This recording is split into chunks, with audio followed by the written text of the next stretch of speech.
என்ன சாமி உட்காந்துக்கிறா? சாப்பாடு எதுவும் செய்யலையா?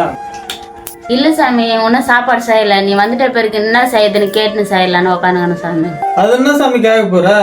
நீ காலைல எப்படியும் டிஃபன் தான் போடுற, நைட்டும் டிஃபன் தான் போடுற, மதியம் ஒரு வேளை தான் சாப்பாடு போடுற.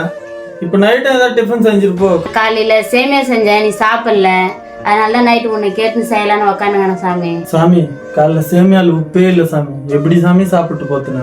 சாமி அது எப்படி சாமிக்கு செய்யறப்பு அதில் உப்புக்குது காரங்குதுன்னு எப்படி சாமி டேஸ்ட் பண்ணி பார்ப்பாங்க?